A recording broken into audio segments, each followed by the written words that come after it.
ज्ञान the treasure में आपका स्वागत है। और हम आपको बताएंगे माँ सरस्वती के हाथ की वीणा के बारे में, जो बहुत ही रहस्यमय है। हिंदू धर्म में सभी देवती देवताओं को विशिष्ट स्थानों से नवाजा गया है। इतना ही नहीं, ये सभी देवी देवता मनुष्य जीवन को अपनी अपनी तरह से प्रभावित भी करते हैं और उनके लिए उपयोगी भी होते हैं। देवी सरस्वती की बात करें तो उन्हें ज्ञान, पवित्रता और बुद्धि की देवी कहा जाता है। तस्वीरों और पौराणिक कहानियों की बात करें तो उनमें कमल के फूल पर विराजित माता सरस्वती के हाथ में वीणा दिखाई जाती है।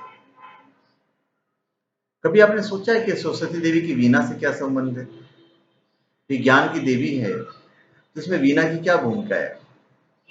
हाँ, उन्हें संगीत की देवी भी कहा जाता है, लेकिन अन्य किसी भी वाद्य यंत्र को छोड़कर उन्होंने वीणा ही क्यों थामी?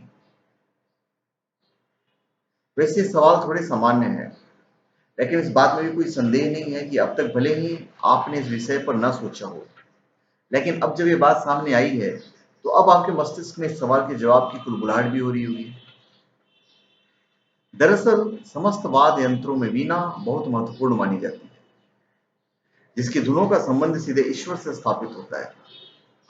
ऋषि याज्ञवल्क्य ने भी कहा है कि वे मनुष्य जिसे वीणा में महारत हासिल है, उसे बिना प्रयास के मोक्ष की प्राप्ति होती है।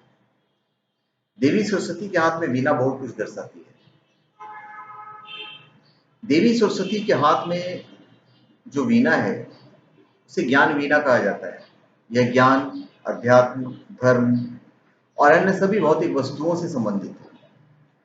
जब वीणा को बजाया जाता है, तो उसमें से निकलने वाली धुन चारों ओर फैले अज्ञान के अंधकार का नाश करती है।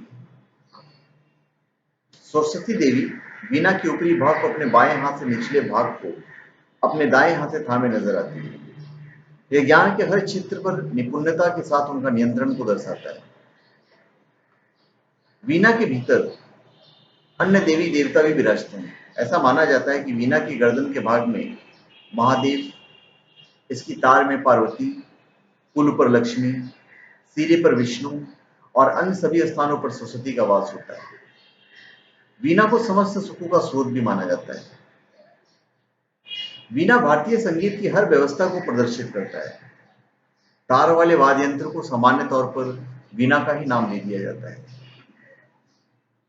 वीणा की धुन रचना की मौलिकता को प्रदर्शित करती है। ये ब्रह्मांड में प्राण भरने का कार्य करती है। वीणा की धुन, उसकी तारें जीवन को दर्शाती है।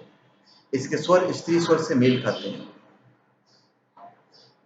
अगर वीणा की कंपन की बात करें तो वीणा की कंपन दैवीय ज्ञान की ओर इशारा करती है। वीणा के बजने पर यह ज्ञान पानी की तरह बहने लगता है। ज्ञान का प्रसार होता है इससे। वीणा दर्शाती है कि ज्ञान का प्रसार हमेशा दक्षता और कलात्मकता से किया जाना चाहिए। वीणा की तारें इंद्रियों का प्रतिनिधित्व करती है। तारों पर नियंत्रण अर्थात अपने इंद्रियों को नियंत्रण में रखना। वीणा का दैविक नाम कच्छपी अर्थात माता कच्छप है।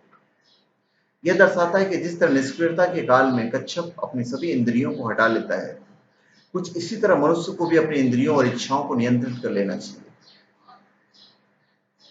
फिर जो वीणा के स्वर होते हैं, इन सब बातों को करने के बाद वीणा के मधुर स्वर को समझा जा सकता है और इसका आध्यात्मिक आनंद प्राप्त किया जा सकता है। यही वजह है कि कुछ कलाकार वीणा के ऊपरी भाग को कच्छप की तरह दर्शाते हैं। जिस तरह मादा कच्छपी अंडों में से निकलकर बच्चों को सुरक्षित स्थान पर रखने के बाद उन पर ध्यान देते हुए अपनी जिम्मेदारियों को पूरा करके निकल जाती है, ठीक उसी तरह देवी सरस्वती भी अपने शिष्यों में ज्ञान का प्रकाश करने के बाद उन पर ध्यान देती है और उनके प्रति अपनी सभी जिम्मेदारियां भी उठाती है। तो धन्यवाद। आप हमारे चैनल पे सब्सक्राइब करें और अपने कमेंट दीजिए। धन्यवाद।